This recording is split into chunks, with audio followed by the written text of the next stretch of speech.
All right guys, तो अब हम नेक्स्ट आगे बढ़ते हैं अपने नेक्स्ट टॉपिक की तरफ। तो आई होप आपको अब तक जितना भी हमने कवर किया है सब कुछ अंडरस्टैंड हो चुका है, ठीक है। तो अब नेक्स्ट टॉपिक हमारा है यहाँ पे गाइज, ऑपरेटर्स इन जावा।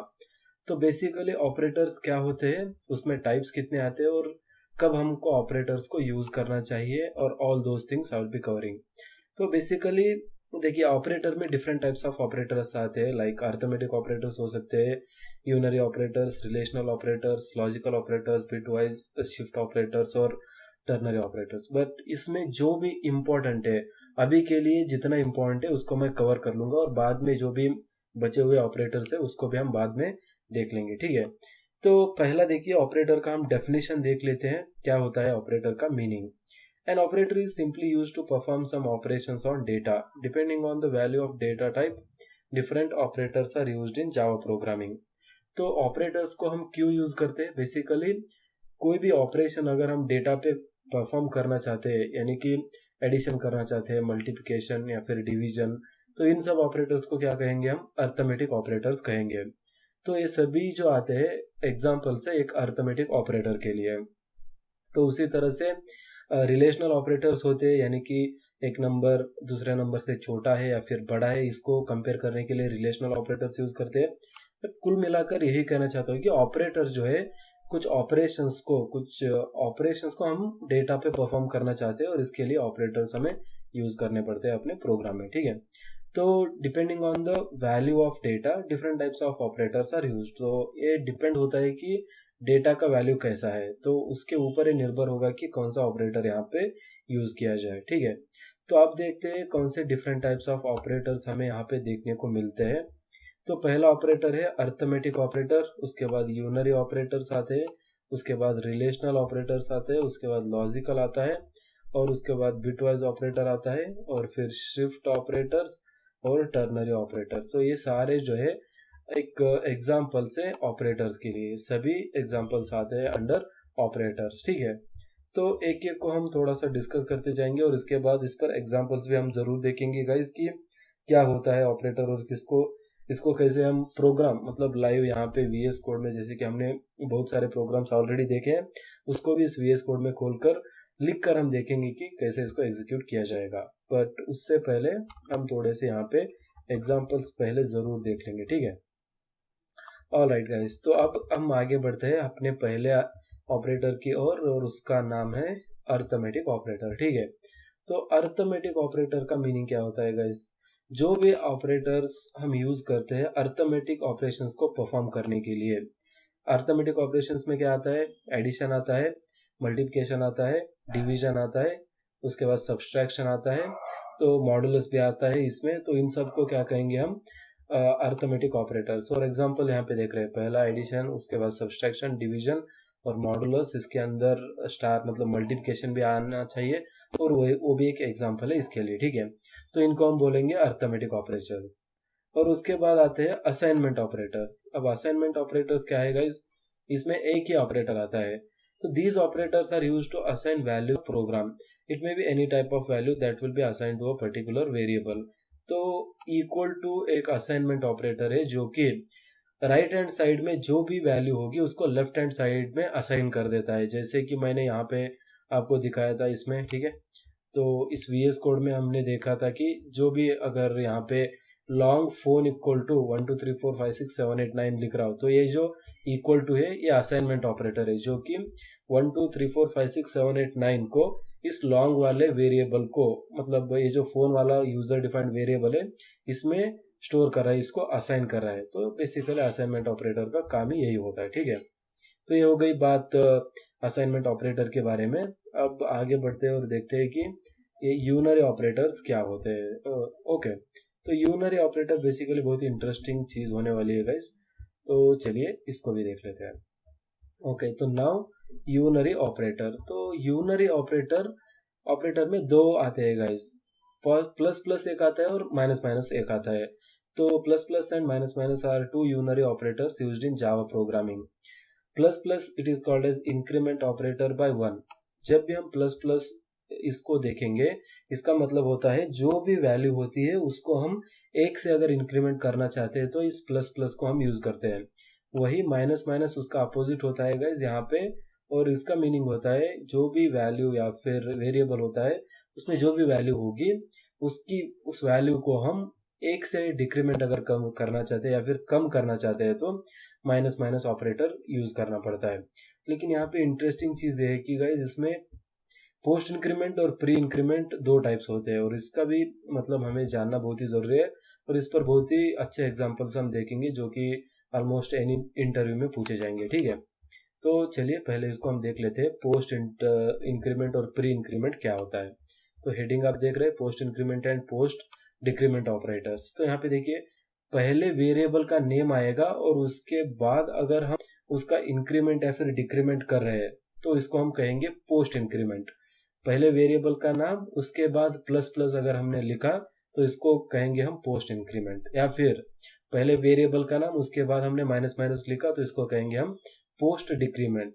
यहाँ पे पोस्ट का मतलब पोस्ट में है गाइस डिफरेंशिएशन, एक आता है पोस्ट और दूसरा आता है प्री। तो यहाँ पे देखिए ये जो यहाँ पे नीचे मैंने लिखा है प्री इंक्रीमेंट और प्री डिक्रीमेंट है, मतलब पहले प्लस प्लस आएगा और उसके बाद वेरिएबल नेम आया, तो इसके अपोजिट आता है प्री इंक्रीमेंट और प्री डिक्रीमेंट में यहाँ पे पहले माइनस माइनस आया उसके बाद वेरिएबल का नेम आया। तो ये मतलब प्रोग्राम में क्या डिफरेंस होता है, मतलब यहाँ पे आपको तो पता है प्लस प्लस का मतलब एक वेरिएबल को या फिर एक वैल्यू को एक से बढ़ाना है, तो इसमें भी एक से ही बढ़ेगा और इसमें भी एक से ही बढ़ेगा। लेकिन जब हम इसको लूप में यूज करते हैं, जब हम इसको जंबल कर देते हैं तब इसका मीनिंग बिगड़ जाता है गाइज, और कुछ स्पेशल केसेस होते हैं जहाँ पे आपको इनको सोच समझकर यूज करना पड़ता है। तो इसके ऊपर बहुत ही इंटरेस्टिंग प्रॉब्लम्स मैं थोड़ी देर में सॉल्व करने वाला हूँ। ठीक है, बस अभी के लिए इतना जस्ट जान लो कि आप वेरिएबल नेम प्लस प्लस अगर किया तो पोस्ट इंक्रीमेंट, मतलब वेरिएबल का नेम पहले आएगा और उसके बाद प्लस प्लस आता है तो पोस्ट इंक्रीमेंट।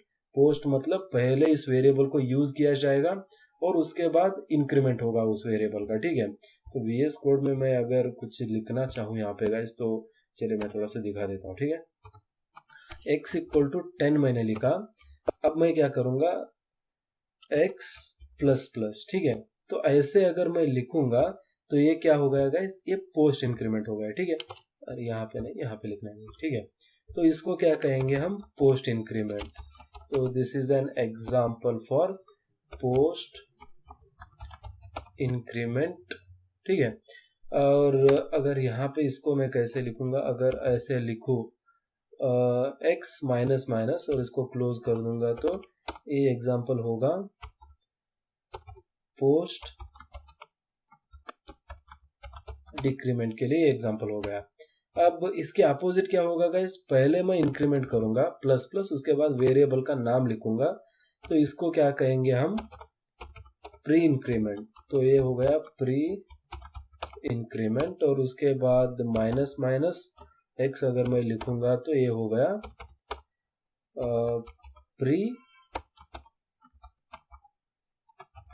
डिक्रीमेंट। ठीक है, तो ये दो देखिए एग्जांपल से, एक x = एक वेरिएबल है और यहाँ पे इसको ऐसे लिखूंगा, मतलब पहले वेरिएबल का नेम लिखूंगा और उसके बाद प्लस प्लस लिखा तो पोस्ट इंक्रीमेंट, पहले वेरिएबल का नेम लिखा उसके बाद माइनस माइनस लिखा तो पोस्ट डिक्रीमेंट, और उसके बाद प्लस प्लस x और माइनस माइनस x अगर ऐसे लिखूंगा तो प्री इंक्रीमेंट और प्री डिक्रीमेंट हो जाता है। तो ये बेसिकली ऐसा होता है। ठीक है, तो इसके बाद एग्जांपल्स में हम देखेंगे, जस्ट मैं आपको दिखाना चाहता था। अब बढ़ते हैं नेक्स्ट की तरफ जो कि है रिलेशनल ऑपरेटर्स। ठीक है, तो मतलब अगर एक एग्जांपल हम देखेंगे तो अच्छा हो जाएगा गाइस। तो पहले मैं अर्थमेटिक ऑपरेटर्स हमने देख लिया है और उस पर मैं आपको एक VS कोड में एग्जांपल सॉल्व करके दिखा देता हूँ। अभी के लिए इसको मैं हटा देता हूँ, इसकी कोई ज़रूरत नहीं है, तो इसको मैंने कर दिया डिलीट, मतलब इस मार्कर को। और अब मैं इसको थोड़ा सा गाइस, ठीक है, अब इसको मैं यहाँ से डिलीट कर देता हूँ और उससे पहले system.out.print है, इसको मैं कॉपी कर लूँगा। ठीक है, इसको मैंने कर लिया कॉपी और इस पूरी चीज़ को मैं हटा देता हूँ। ठीक है, अब देखिए ये मेथड तो हमारा सेम रहेगा, जैसे कि हमको सबको पता है कि इस मेथड के अंदर ही हम जो भी लिखते हैं सब कुछ इसी के अंदर होता है। ठीक है, तो पहले ये तो हमारा बेसिक सा रह जाएगा, और उसके बाद हमें यहाँ पे देखिए मैं एक एग्जांपल लिखता जाऊंगा जहाँ पे सभी अर्थमेटिक ऑपरेटर्स यूज होंगे, तो उसका हम आउटपुट देखेंगे और एनालाइज करने की कोशिश करेंगे। तो पहली चीज मैं क्या करता हूँ guys, int x equal to 10 ले लेता हूँ, एक वेरिएबल हो गया। उसके बाद इंट y इक्वल टू और एक वैल्यू ले लेता हूँ, मान लो 20 ले लेता हूँ, ठीक है। और उसके बाद और मतलब एक 4-5 वेरिएबल ले लेता हूँ गाइस मैं इंट, और उसमें रिजल्ट स्टोर होंगे तो ऑब्वियसली उसका नाम ले लूँगा R1, R2, R3, R4 and R5। ये 5 वेरिएबल मैंने लिए अर्थमेटिक ऑपरेशंस के रिजल्ट को स्टोर करने के लिए, ठीक है। अब R1 में क्या होगा गाइस, R1 में मैं डिफाइन करता हूँ R1 इक्वल टू, यहाँ पे x और y को हम ऐड कर लेते हैं, ठीक है। ये R1 हो गया, और उसके बाद यहाँ पे स्पेस की कोई जरूरत नहीं, अगर स्पेस रखेंगे तो भी कोई दिक्कत नहीं है गाइस यहाँ पे, ठीक है। तो R1 ये हो गया। उसके बाद R2 इक्वल टू, यहाँ पे x माइनस वाई तो मैं नहीं कह सकता, क्योंकि चलो इसको हम बदल देते हैं गाइस, ठीक है। तो इसको 5 ले लेते हैं यार, कोई दिक्कत नहीं है। x माइनस वाई कर लेंगे, और उसके बाद R3 जो होगा वो इन दोनों का मल्टीप्लिकेशन होगा x, और उसके बाद यहाँ पे हमें स्टार लिखना होगा, x स्टार y होगा, और ये R3 हो गया। उसके बाद R4 आएगा हमारा, जो कि x डिवाइडेड बाय y होगा, मतलब यहाँ पे x और उसके बाद डिवाइडेड बाय, चलो ठीक है, डिवाइडेड बाय y होगा। और उसके बाद R5 जो होगा ये मॉडुलस होगा गाइस, और इसका मतलब क्या होता है, और डिवाइड और मॉडुलस के बीच में डिफरेंस क्या होता है, इसको भी हम डिस्कस कर लेंगे। और उसके बाद यहाँ पे system dot out dot print L N, इसका अंदर जो भी है इसको डिलीट कर देते हैं।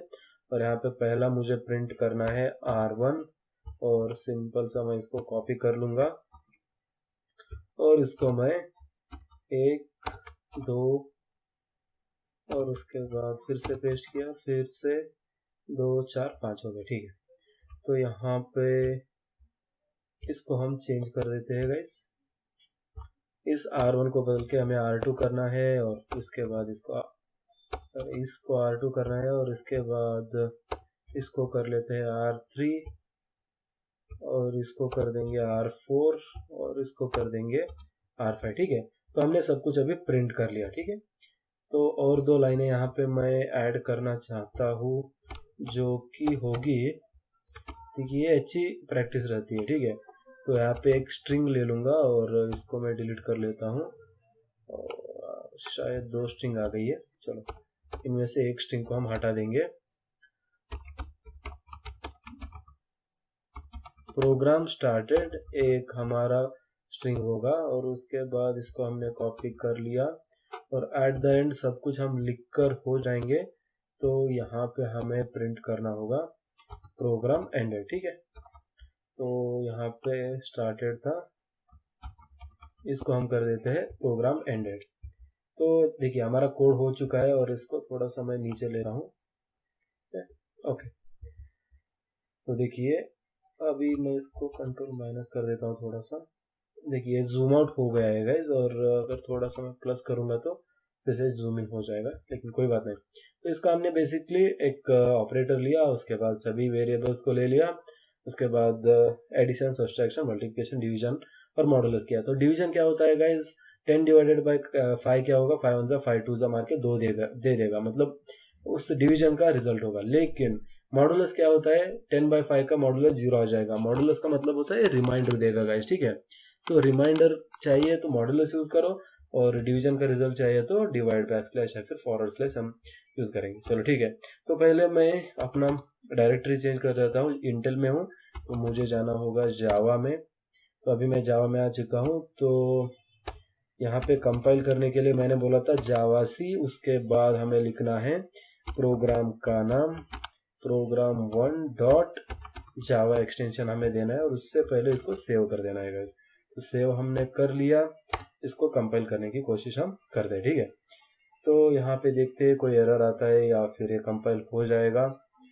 तो यहाँ पे फिलहाल प्रोसेस चल रहा है गाइस, ठीक है। तो यहाँ पे जैसे कि हमने एक्सपेक्ट किया था, ये जो यहाँ पे हमने स्लैश लिया है गाइस, ये फॉरवर्ड स्लैश है, इसको हमें बैकवर्ड स्लैश में कन्वर्ट करना है। जो कि डिवीजन के लिए यूज़ होगा, ठीक है। तो बेसिकली इसको मैं बैकवर्ड स्लैश में चेंज करता हूँ। अब इसको मैं सेव करूँगा और फिर से इसको कंपाइल करने की कोशिश करूँगा, ठीक है। तो देखते हैं इस बार कंपाइल होगा या फिर नहीं। चलो कंपाइल हो चुका है गाइस। अब क्या करेंगे, जावा प्रोग्राम 1 कह के हम इसको रन कर देंगे, ठीक है। तो देखिए यहाँ पे क्या कुछ आ रहा है आउटपुट में। तो इस शेल को मैं थोड़ा सा ऊपर ले लेता हूँ जिससे कि सभी आउटपुट जो है दिख रहा है आपको। तो फर्स्ट वन जो हमने प्रिंट किया था, प्रोग्राम स्टार्टेड। जी हाँ, प्रोग्राम स्टार्ट हो चुका है। पहला x प्लस वाई 10 प्लस 5 15, उसके बाद x माइनस वाई 10 माइनस 5 5, उसके बाद 10 इंटू 5 50, उसके बाद 10 डिवाइडेड बाई 5 2 आ गया, उसके बाद 10 मॉडुलस 5 आ गया 0, क्योंकि इसका रिमाइंडर कुछ बचता ही नहीं, कंप्लीटली डिविजिबल है। तो इन सारे अर्थमेटिक ऑपरेटर्स को हम यहीं पे देख लिया गया कि कैसे कोई अर्थमेटिक ऑपरेशन हम परफॉर्म कर सकते हैं इसमें, ठीक है। तो ये एग्जांपल था अर्थमेटिक ऑपरेशंस के लिए, जो कि बहुत ही बड़ा सिंपल एग्जांपल है गाइस, ठीक है। तो और एक इंटरेस्टिंग सी चीज़ मैं यहाँ पे आपको दिखाना चाहूँगा, ठीक है। तो मतलब ऐसे बेसिक प्रोग्राम तो हम देख ही लेते हैं गाइस, लेकिन इसमें एडवांस जाना भी ज़रूरी है। तो इस सारे कोड को मैं डिलीट कर देता हूँ यहाँ से। अरे नहीं, यहाँ से इस इंट से मुझे सेलेक्ट करना है और पूरा यहाँ तक मुझे डिलीट कर देना है, ठीक है। तो ये पूरा डिलीट हो गया। प्रोग्राम स्टार्ट और एंड को मैं रखूँगा गाइस, इन दो चीज़ों को रखूँगा, बाकी का सारा मैंने डिलीट कर दिया। और जो भी लिखूँगा अब इसके अंदर लिखूँगा मैं, ठीक है। तो देखिए यहाँ पे क्या लिखूँगा गाइस, पहले मैं system dot out dot print में एक चीज़ मैं लिखना चाहता हूँ। तो इसको मैं पहले कॉपी कर लूँगा एज इट इज़ और इसको यहाँ पे पेस्ट किया, फिर एंटर दबाया, यहाँ पे पेस्ट किया। और एक चीज़ मैं करना चाहता हूँ यहाँ पे और फिर यहाँ पे। तो बेसिकली मुझे इतने प्रिंट स्टेटमेंट लगेंगे और इसके अंदर मैं चेंजेस करता जाऊँगा गाइस, ठीक है। तो देखते चलिए क्या कुछ हम यहाँ पे करेंगे। तो पहले इसमें सब कुछ मैं हटा दूंगा और यहाँ पे लिखना है मुझे 10 डिवाइडेड बाई 2, ठीक है। तो 10 डिवाइडेड बाई 2 ये इंटीजर डिवीजन हो गया, तो इसको मैंने लिख दिया। अभी क्वेश्चंस पे मैं आऊँगा गाइस। 10.0 डिवाइडेड बाई 2, दूसरे केस में मुझे ऐसा डिवीजन कर रहा हूँ। और उसके बाद 10 डिवाइडेड बाय, उसके बाद 2.0 कर रहा हूँ और उसके बाद एट द एंड कौन सा कर रहा हूँ, 10.0 डिवाइडेड बाय 2.0। तो इन सबको कर रहा हूँ गाइस, ठीक है। तो अब देखिए पहला क्या है, ऊपर भी इंटीजर नीचे भी इंटीजर, इसका आउटपुट क्या आएगा, ऑब्वियसली 10 डिवाइडेड बाई 2 5 आना चाहिए और आ भी जाएगा, ठीक है। इसमें कोई दिक्कत नहीं है। लेकिन उसके बाद कौन सा आएगा, इस ऊपर जो है फ्लोटिंग पॉइंट वैल्यू है जो कि डबल है, ठीक है, डबल फ्लोटिंग पॉइंट है, यानी कि एफ मैंने मेंशन नहीं किया तो डबल ही हो जाएगा। ऊपर फ्लोटिंग पॉइंट वैल्यू है, नीचे इंटीजर वैल्यू है। तो इसका आंसर क्या आएगा, क्या लगता है आपको, फ्लोटिंग पॉइंट में आएगा या फिर इंटीजर में आएगा। तो उसके बाद क्या है, ऊपर इंटीजर वैल्यू है और उसके बाद नीचे 2.0 जो है फ्लोटिंग है। तो इसका आंसर क्या आ सकता है, फ्लोटिंग पॉइंट होगा या फिर इंटीजर होगा। और लास्ट केस में ऊपर भी फ्लोटिंग पॉइंट वैल्यू है और नीचे भी फ्लोटिंग पॉइंट वैल्यू है। तो यहाँ पे क्या आंसर आ सकता है। तो इन सबको आपको थोड़ा सा यहाँ पे सोचना है और आंसर देना है गाइस। उसके बाद आई होप, मतलब जेन्युइनली ट्राई करो यार, आपको करना चाहिए, ठीक है। तो आई होप आपने ट्राई किया होगा। अब देखते हैं इसका आउटपुट। मैं बताऊंगा नहीं आपको, बिल्कुल पहले एग्जीक्यूट करके दिखाऊंगा फिर एक्सप्लेन करूंगा कि कैसे हो रहा है, ठीक है। तो पहली चीज़ इसको हम कंपाइल करते हैं जो कि हमने प्रीवियसली किया था। तो मैं उसी कमांड्स को यहाँ पर करूँगा। कंपाइल हो चुका है और अब इसको मैं रन करता हूँ। देखिए गाइस क्या हो रहा है, पहला चीज़ प्रोग्राम स्टार्टेड बहुत ही अच्छी तरह से आ गया। 10/2 वो भी एक्सपेक्टेड था, 5 आ गया। लेकिन 10.0 डिवाइडेड बाई 2 अगर मैं कर रहा हूँ तो 5.0 आ रहा है। मतलब क्या हुआ, जब भी फ्लोटिंग पॉइंट वैल्यू है उसका आंसर फ्लोटिंग पॉइंट आ गया। उसके बाद ऊपर इंटीजर था नीचे फ्लोटिंग पॉइंट था, उसका भी फ्लोटिंग पॉइंट में ही आंसर आ गया। और जब मैं दोनों ही फ्लोटिंग पॉइंट में यूज कर रहा हूँ उसका भी मुझे फ्लोटिंग पॉइंट में ही आंसर आ रहा है। और लास्ट में प्रोग्राम एंडेड। तो इसका मतलब क्या है गाइस, अगर आप डिवीजन कर रहे हैं तो आप याद रखें कि जो भी आप इंटीजर, सिर्फ इंटीजर, ऊपर भी इंटीजर और नीचे भी इंटीजर है तभी आपको इंटीजर का वैल्यू आएगा, ठीक है। तो नहीं तो आपको इंटीजर नहीं आएगा। और एक भी अगर डिवीजन में एक भी, मतलब ऊपर या फिर नीचे, इसमें से दोनों, इन दोनों में से कोई भी एक वैल्यू अगर फ्लोटिंग पॉइंट है तो आपको ये फ्लोटिंग पॉइंट में ही आंसर देगा, या चाहे वो ऊपर रहे या फिर नीचे रहे, या फिर दोनों ही फ्लोटिंग पॉइंट वैल्यूज है तो आपके सामने रिजल्ट देख सकते हैं, पूरा आंसर आपको फ्लोटिंग पॉइंट में मिलेगा। तो ये स्पेशली जावा में होता है। तो ये क्या हो गया, इंटीजर डिवीजन, ठीक है। तो इस एग्जांपल है इंटीजर डिवीजन, उसके बाद फ्लोटिंग पॉइंट डिवीजन, और ये भी सेम है गाइस, फ्लोटिंग पॉइंट डिवीजन। तो यहाँ पे दूसरा वाला भी फ्लोटिंग पॉइंट डिवीजन है, और यहाँ पे ये दोनों भी फ्लोटिंग पॉइंट, ये तीनों फ्लोटिंग पॉइंट के लिए एग्जांपल है, और ऊपर वाला सिर्फ इंटीजर है। तो आई होप ये प्रोग्राम भी आपको समझ में आ गया है। इन सभी प्रोग्राम को आपको नोट डाउन करना है चाहे तो, या फिर आप इसको पॉज कर करके आप एग्जीक्यूट करके देखिए गाइस, क्योंकि प्रैक्टिस के बिना आपको पता नहीं होगा, तो प्रैक्टिस करना अच्छी बात रहती है, ठीक है। तो जैसे जैसे हम यहाँ पे कोर्स में आगे बढ़ रहे हैं, आपको प्रैक्टिस करते रहना है, और जो भी हम यहाँ पे थोड़ा बहुत ट्राई कर रहे हैं डिस्कस करने के लिए, उन सब चीज़ों को आपको एक बार ट्राई कर लेना है, ठीक है।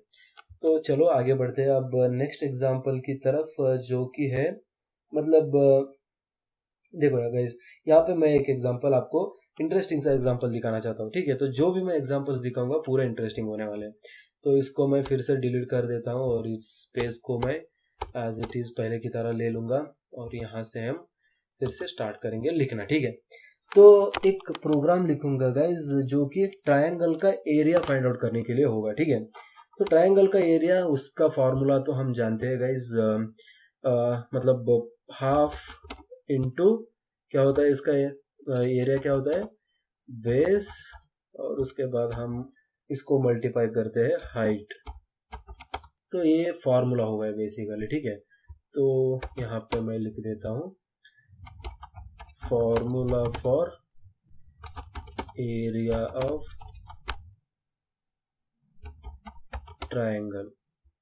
तो ये फॉर्मूला हो गया, ठीक है। तो इसको मैं ब्रैकेट में रख देता हूँ गाइस, और इसको यार यहाँ से डिलीट कर दूंगा, और यहाँ पे इसको क्लोज कर दूंगा, ठीक है। तो चलो ये फॉर्मूला हो गया हमारा। अब इसको हम कैलकुलेट कैसे करेंगे, ठीक है। तो देखिए, पहले दो चीज़ें मुझे यहाँ पे डिफाइन करनी होगी, एक होगा बेस, और इसके बाद हाइट मुझे यहाँ पे चाहिए। तो मैं बेस को पहले ले लेता हूँ, इसको मैं ले लूँगा डबल में, ठीक है। तो डबल एंड बेस को एक मतलब वेरिएबल ले लेता हूँ बेस कह के, और उसके बाद लेटेस्ट से बेस होगा 1.5, ठीक है, मीटर या फिर सेंटीमीटर, जो भी आप समझो। तो उसके बाद डबल, और उसके बाद हाइट ले लेता हूँ इसकी, जो कि होगी अराउंड 3.6 या फिर 3.5 ले लूँगा, कोई दिक्कत की बात है, यहाँ पे कोई भी ले सकते हैं हम, ठीक है। तो उसके बाद और एक वेरिएबल मुझे चाहिए जिसमें मेरा रिजल्ट जो है स्टोर होगा, ठीक है। तो डबल कह के मैं इसका और एक वेरिएबल ले लेता हूँ एरिया, और इसको कुछ नहीं करूँगा गाइस, जस्ट मैं डिफाइन कर दूंगा, ठीक है। तो मतलब मैंने इनिशियलाइजेशन कर ली, ठीक है। तो डिक्लेरेशन कर ली गाइस, यहाँ पे तो डिस्कस किया था हमने डिक्लेरेशन और इनिशियलाइजेशन में क्या होता है डिफरेंस, ठीक है। तो चलो, अब एरिया इक्वल टू मैं क्या लिख सकता हूँ गाइस, यहाँ पे देखिए, एरिया इक्वल टू फॉर्मूला क्या है, 1/2, और उसके बाद ब्रैकेट्स ले लेता हूँ मैं, और उसके अंदर क्या लिखूंगा, ठीक है। तो इसको मैं पहले मल्टीप्लाई करूंगा, और उसके अंदर क्या लिखेंगे हम, बेस स्टार हाइट लिखेंगे, उसके बाद इसको हम कर देते हैं क्लोज, ठीक है। तो क्या लगता है आपको इसका आंसर क्या आएगा, ठीक है। तो देखिए, फार्मूला हमने सही सही लगाया ना, 1/2 ले लिया, उसके बाद स्टार ले लिया, उसके बाद बेस को मल्टीप्लाई किया, उसके बाद हाइट, मतलब इन दोनों का पहले ये मल्टीप्लिकेशन करेगा, उसके बाद इसका आंसर जो आएगा 1/2 से डिवीजन होगा, और उसके बाद ये दोनों मल्टीप्लाई कर दिए जाएंगे बोर्ड मास रूल के हिसाब से, ठीक है। तो अल्टीमेटली हमारा आंसर यहाँ पे सही आना चाहिए। तो कितने लोगों को लगता है कि ये सही आ रहा है, आएगा। और उसके बाद मैं यहाँ पे एक शॉकिंग सा मतलब रियलिटी आपको अगर बताऊं कि इसका आंसर गाइज 0 आएगा, ठीक है। तो ये क्यों आएगा मैं आपको एक्सप्लेन करूंगा बाद में, लेकिन यहाँ पे मैं बताता हूँ कि पहले इसका आंसर 0 आएगा, और उसको मैं दिखाऊंगा गाइज, ठीक है। तो इस प्रोग्राम को मैंने सेव कर दिया, ठीक है। तो सेव कर दिया, उसके बाद कंपाइल कर दिया। अब इसको मैं रन करता हूँ। तो देखिए गाइज, यहाँ पे तो चले, यहाँ पे कोई प्रिंट स्टेटमेंट मैंने नहीं डाला था, इसके लिए कुछ प्रिंट नहीं हुआ है, तो इसको मैं यहाँ पे एक प्रिंट स्टेटमेंट डालना चाहिए। तो एरिया हमने प्रिंट ही नहीं किया, कहाँ से दिखेगा, ठीक है। तो बेसिकली ये वाली लाइन जो थी हमें यहाँ नहीं चाहिए, कंट्रोल एक्स, उसके बाद कंट्रोल वी, और उसके बाद इसको हम फिर से कॉपी कर लेते हैं, कंट्रोल सी, और उसके बाद यहाँ पे पेस्ट कर दिया। और इस चीज़ को मुझे हटाना है और यहाँ पे लिखना है एरिया। ओके, तो इसके पीछे और एक स्ट्रिंग भी लगा सकता हूँ माय गाइस, तो एक स्ट्रिंग ले लेता हूँ, the area of triangle is कह के यहाँ पे कॉन्कैटिनेट करूंगा इसको मैं एरिया के साथ, ठीक है। तो बेसिकली ये हो गई चीज़, हम एरिया को प्रिंट कर रहे हैं। तो अभी देखिए इसको मैं सेव कर लेता हूँ और उसके बाद कंपाइल कर दिया।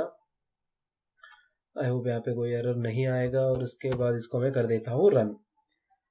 अब देखिए guys, program started, the area of triangle is 0.0।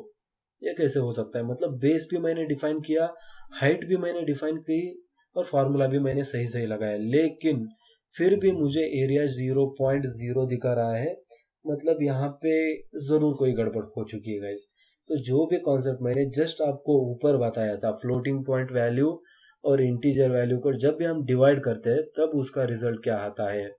तो यहाँ पे देखिए मैं इसको क्या कंसिडर कर रहा हूँ, डबल एरिया मैंने डबल में लिया है, तो 1/2, इसका आंसर क्या आता है गाइस, 0.5 आता है, ठीक है। तो यहाँ पे देखिए मैं कमेंट करके दिखा देता हूँ, 1/2 जब भी हम करते हैं तो इसका आंसर क्या आएगा, 0.5 आएगा। तो यहाँ पे देखिए, तो मैंने यहाँ पे ये दोनों को ही इंटीजर कह के डिफाइन किया है। तो इसका मतलब ये दोनों इंटीजर डिवीजन का, मतलब इंटीजर का जब भी हम डिवीजन करते हैं तो मैंने बताता है कि जो भी रिजल्ट होगा वो इंटीजर ही होगा। तो ये 0.5 तो फ्लोटिंग पॉइंट वैल्यू आ गई, तो इसको कैसे मान ले कि मतलब इसका रिजल्ट इंटीजर, जब भी दो इंटीजर डिवाइड होते हैं उसका रिजल्ट इंटीजर ही आना चाहिए, ऐसा जावा को लगता है। मतलब यहाँ पे रूल्स डिफाइंड है। अगर इसी को मानकर अगर हम चलेंगे तो 0.5 को तो ये डिस्प्ले नहीं कर सकता।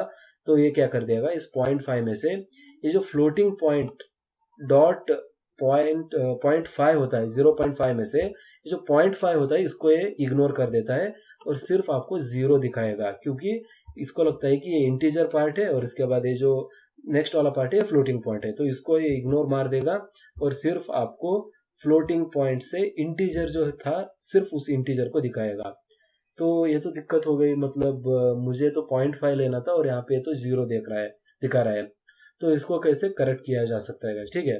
तो इसको करेक्ट करने के लिए आपको यहाँ पे फ्लोटिंग पॉइंट वैल्यूज लेनी है। तो 1 को कैसे मैं लिखूंगा, 1.0 लिखूंगा और उसके बाद 2 को 2.0 लिख दूंगा। तो यहाँ पे कोई दिक्कत तो नहीं आई, क्योंकि 1.0 और 1 सेम होता है, 2.0 और 2 सेम होता है। लेकिन यहाँ पे आंसर आपको अभी सही आ जाएगा, क्योंकि ये जावा समझ जाएगा कि ये जो फ्लोटिंग पॉइंट डिवीजन है तो ऑब्वियसली इसका आंसर भी मुझे फ्लोटिंग पॉइंट में ही लेना है। तो 0.5 जो है ये फ्लोटिंग पॉइंट वैल्यू है, तो इसको पूरा ही कंसिडर करना है। तो ये 0 को कंसिडर नहीं करेगा, पूरा 0.5 को ले लेगा और इसको डिस्प्ले करा देगा या फिर पास कर देगा। तो देखिए कैसे होता है। तो इसको मैंने कर दिया कंपाइल, ठीक है। तो कंपाइल करने के बाद इसको हम कर देते हैं रन। अब देखिए आंसर आ रहा है। तो program started, the area of triangle is 2.625 और प्रोग्राम एंडेड करके आ रहा है, मतलब अभी सही से वर्क हो रहा है, ठीक है। अगर इसमें कोई सा भी एक वैल्यू भी मैं अगर इंटीजर लेता हूँ तो भी आपको दिक्कत आ सकती है। तो एग्जांपल मैं 2 को फिर से इंटीजर कर देता हूँ, उसके बाद सेव कर दिया, उसके बाद हमने कंपाइल कर दिया। अब इसको करते हैं हम रन। अब यहाँ पे देखिए, यहाँ पे दिक्कत नहीं आ रही, मतलब सेव नहीं किया है शायद मैंने, ठीक है। तो यहाँ पे हम फिर से ट्राई करते हैं गाइस।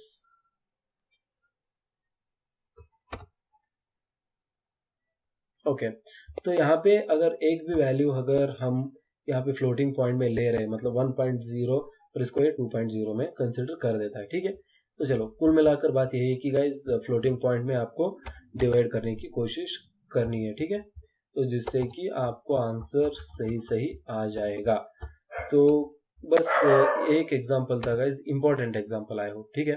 तो मतलब ऐसे एग्जांपल आपको रेयरली देखने को मिलते हैं कि जहाँ पे मतलब एक वैल्यू जो है फ्लोटिंग पॉइंट में है, दूसरी वैल्यू जो है यहाँ पे मतलब इंटीजर में ले रहे हैं, ठीक है। तो इन दोनों चीज़ों को ऐसे रहने देते हैं, गुड प्रैक्टिस होगी। 1.0 और 2.0 के हमें लेना है, ठीक है। तो इसके बाद हम बढ़ते हैं अपनी नेक्स्ट एग्जांपल की तरफ, और जो कि होगा मतलब एरिया फाइंड आउट कर लिया है। अब चलिए यार, एरिया फाइंड आउट कर ही लिया है तो हम उसी लगे हाथ उसका जो भी रेडियस होता है उसको फाइंड आउट करेंगे, फिर डायामीटर को, फिर उसके बाद area of circle find out करेंगे और सरकमफेरेंस ऑफ सर्कल। ये जो मैथमेटिकल फार्मूलेज होते हैं ना गाइस, बहुत ही इंपॉर्टेंट होते हैं आपके प्रोग्रामिंग स्किल्स को बढ़ाने के लिए। तो इस सब चीज़ों को मैं डिलीट कर देता हूँ, और उसके बाद ये जो जगह यहाँ पे क्यों बाकी रही, ठीक है, तो इन सभी जगहों को मैं हटा दूंगा। उसके बाद अब देखिए यहाँ से मैं स्टार्ट करता हूँ। तो पहले क्या करूँगा गाइस, जैसे कि मैंने बताया था, ये जो प्रोग्राम हम लिखने वाले हैं इसमें फाइंड आउट करेंगे radius of a circle, diameter of a circle, area of a circle और सरकमफेरेंस ऑफ अ सर्कल। तो सबको यहाँ पे हम कवर कर लेंगे। तो पहली चीज़ क्या करनी होगी मुझे, यहाँ पे एक डबल ले लिया मैंने और उसमें डिफाइन करूँगा एक रेडियस। तो रेडियस को मैं ले लेता हूँ, ठीक है, ऐड कर ले लूँगा वो भी ठीक रहेगा, और उसकी वैल्यू ले लेता हूँ 2.1। कोई भी ले सकते हैं, कोई दिक्कत की बात ही नहीं है यहाँ पे। उसके बाद हम ले लेते हैं डबल, और इसमें क्या करूँगा, पई मुझे यूज़ होने वाला है तो पई की वैल्यू डिफाइन कर देता हूँ, 3.14 होगी ये जो पई की वैल्यू है। और उसके बाद हमें जो वैल्यू यूज़ होगी, दूसरी वैल्यू कौन सी यूज़ हो सकती है हमें, मतलब डायमीटर यूज़ कर रहा हूँ, डायमीटर फाइंड आउट करने वाला हूँ, और उसके बाद एरिया फाइंड आउट कर रहा हूँ और सरकमफेरेंस फाइंड आउट कर रहा हूँ। तो डायमीटर के लिए D1 ले लेता हूँ, वेरिएबल डिक्लेयर कर रहा हूँ, D1 कर देता हूँ। और उसके बाद एरिया के लिए A1 ले लेते हैं, कोई दिक्कत की बात नहीं है। सरकमफेरेंस के लिए C1 ले लेते हैं, ठीक है। तो ये तो आपके ऊपर रहता है, मतलब ये डायमीटर, एरिया और सरकमफेरेंस ऐसे भी लिख सकते हैं, लेकिन यहाँ पे मैं शॉर्टकट में लिखने की कोशिश कर रहा हूँ, ठीक है। तो चलिए, अब डायामीटर कैसे फाइंड आउट कर सकते हैं। डायामीटर जो भी रेडियस होता है सर्कल का उसके डबल होता है डायामीटर, ठीक है।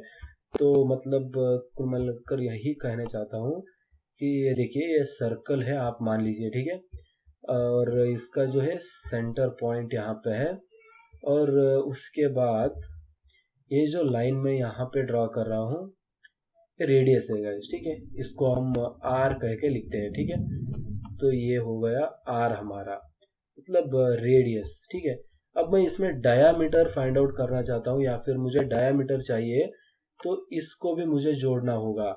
तो यहाँ पे ये जो पूरा वैल्यू होगा या फिर ये जो पूरी लाइन बनेगी यहाँ पे, ये डायामीटर को देगी। तो कौन सी वाली लाइन, यहाँ से लेकर यहाँ तक।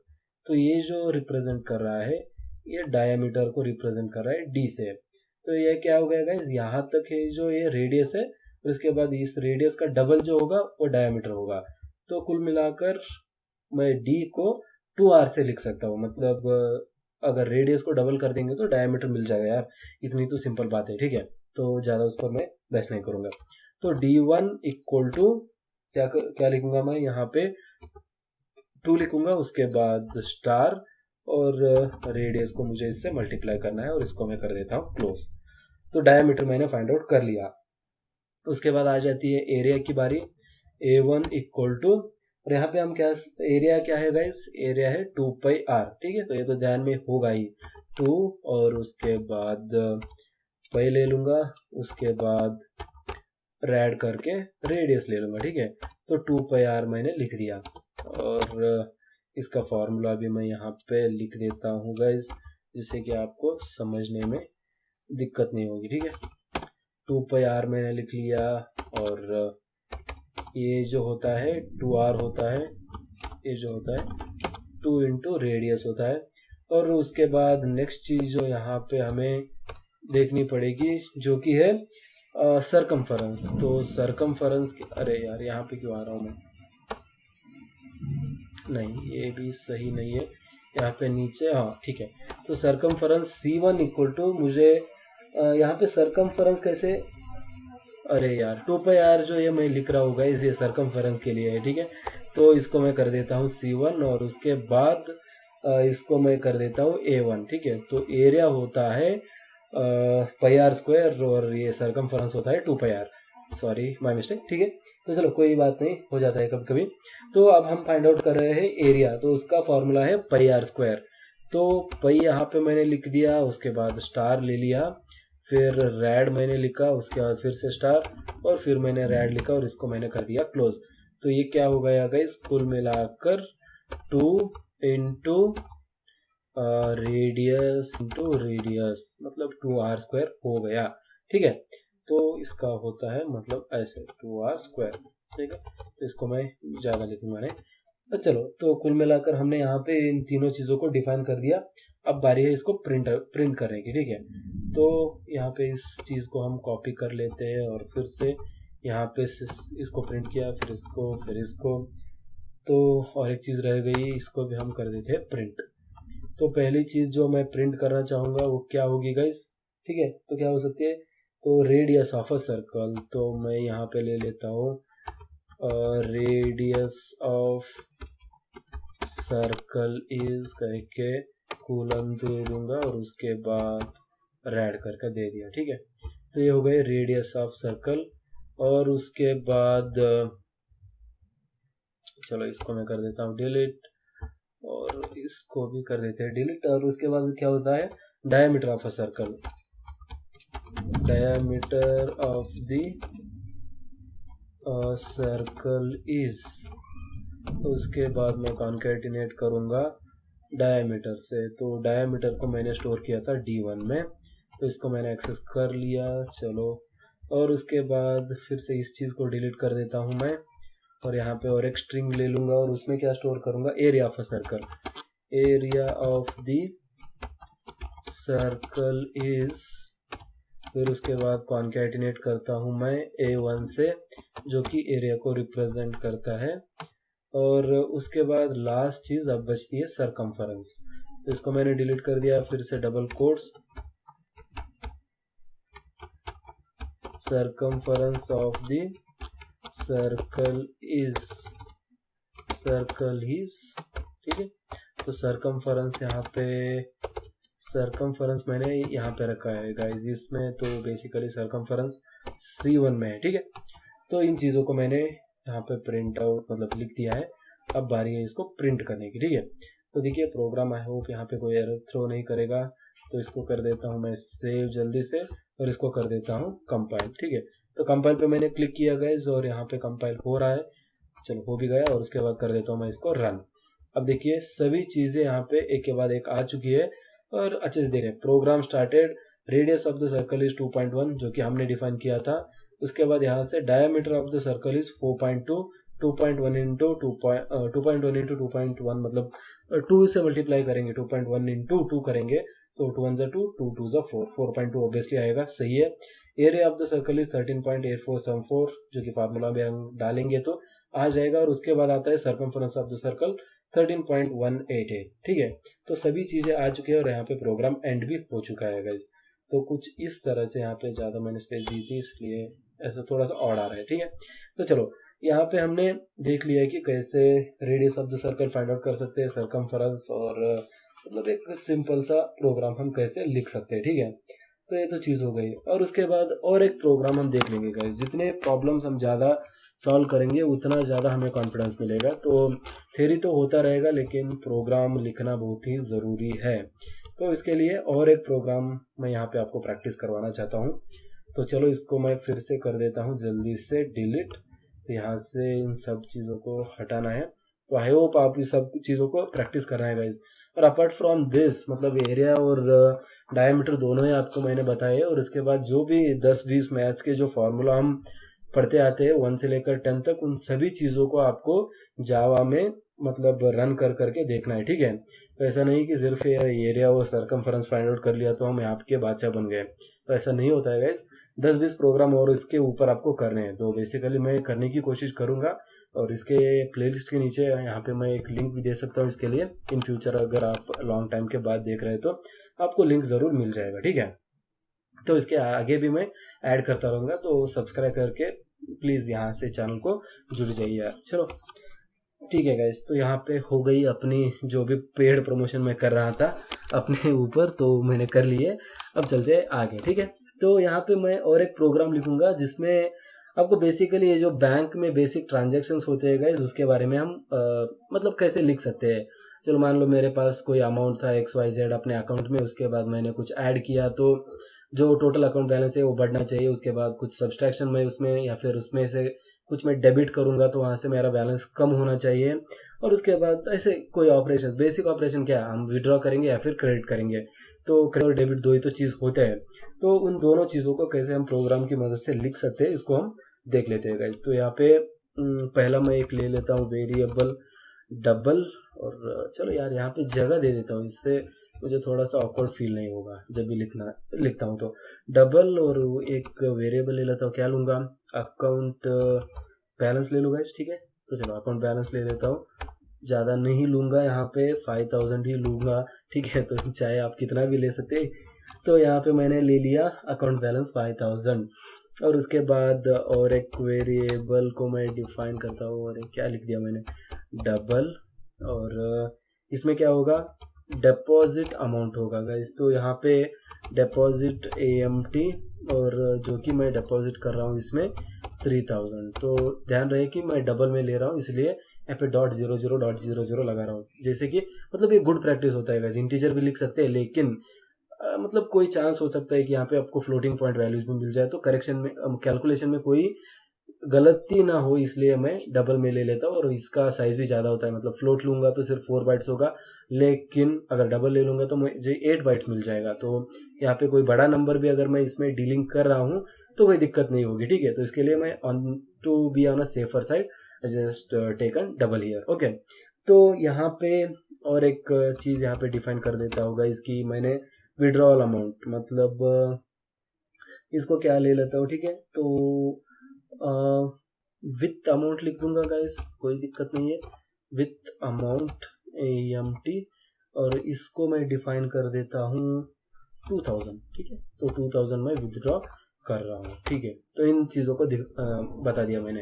ये जो है अकाउंट बैलेंस रिप्रेजेंट कर रहा है। इसके बाद मैं जो डिपॉजिट कर रहा हूँ 3000 कर रहा हूँ, उसके बाद विड्रॉ कर रहा हूँ 2000 कर रहा हूँ। तो विथ ठीक है, तो चलो यार कोई भी यूज़र डिफाइंड वेरिएबल है, कुछ भी रख सकते हैं। ठीक है, तो विड्रॉ अमाउंट हो गया। अब क्या करूँगा मैं, पहले ये जो अपना बैलेंस है इसको प्रिंट करवा देते हैं, जिससे कि जब भी हम प्रोग्राम का आउटपुट देखेंगे तो अच्छा लगेगा। और यहाँ पे क्या करता होगा, इस एक स्ट्रिंग ले लेता हूँ, इस चीज़ को मैं क्यों कर रहा हूँ। ठीक है, चलो, तो यहाँ पे क्या करूँगा मैं, पहले अकाउंट बैलेंस कितना है उसको प्रिंट करवाना चाहता हूँ। तो ये क्या लिखूँगा, अकाउंट बैलेंस इज। ठीक है, तो अकाउंट बैलेंस इज, और उसके बाद प्लस लूँगा, और उसके बाद अकाउंट बैलेंस किस में स्टोर किया है मैंने, ACCBAL वेरिएबल में किया है, तो इसको मैंने प्रिंट कर दिया। तो ये बहुत ही बेसिकली, मतलब बहुत ही बेसिक सा मैं बताता हूँ गाइस, सबको समझ में आना चाहिए। मतलब जो भी नॉन IT ब्रांचेस है वो बहुत देखते हैं हमारे वीडियोस, तो इसके लिए उनके लिए तो सही, हम थोड़ा सा धीरे धीरे जाते हैं। ठीक है, तो जो भी होता है मैं एक बार 2 बार रिपीट करता जाता हूँ, कुछ लोगों को बोर हो जाता है, लेकिन फिर भी यार प्लीज़ बेयर विथ मी। ठीक है, तो यहाँ पे देखिए मैंने अपना जो बैलेंस था उसको पहले प्रिंट कर दिया। उसके बाद और एक चीज़ मैं प्रिंट करवाना चाहता हूँ कि कितना बैलेंस मैं ऐड कर रहा हूँ, ये भी मुझे स्क्रीन पे ही चाहिए। ठीक है, तो क्या करूँगा मैं, एक यहाँ पे स्ट्रिंग लिखूँगा। ठीक है, तो क्या लिखूँगा, आपका मतलब डिपॉजिटिंग बैलेंस लिख देता हूँ, डिपॉजिटिंग और यहाँ पे लिख देता हूँ RS यार।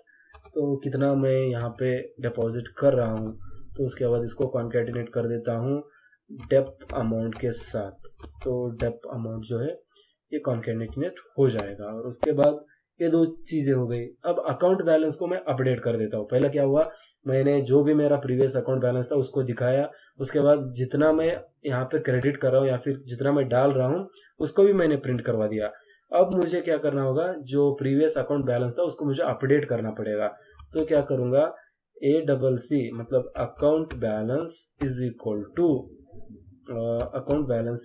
टू जो एक मैं क्या कर रहा हूँ, अकाउंट बैलेंस जो होगा अभी का, ये प्रीवियस अकाउंट बैलेंस प्लस इसमें किसको जोड़ दो, अकाउंट बैलेंस में डिपॉजिट अमाउंट को जोड़ दो। ठीक है, तो डिपॉजिट अमाउंट को अगर मैं जोड़ूंगा तो मुझे क्या मिल जाएगा, अपडेटेड अकाउंट बैलेंस मिल जाएगा।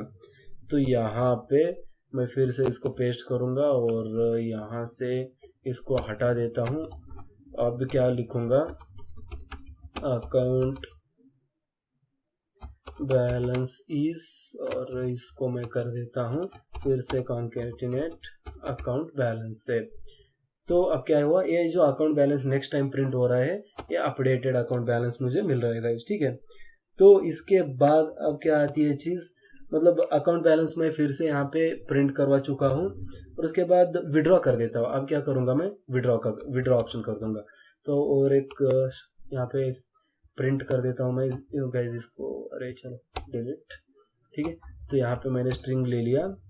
तो विड्रॉ बैलेंस इज मतलब कितना बैलेंस में विड्रॉ करना चाहता हूँ। तो अकाउंट बैलेंस मैंने प्रिंट किया है, विड्रॉइंग आरएस लिख देता हूँ। तो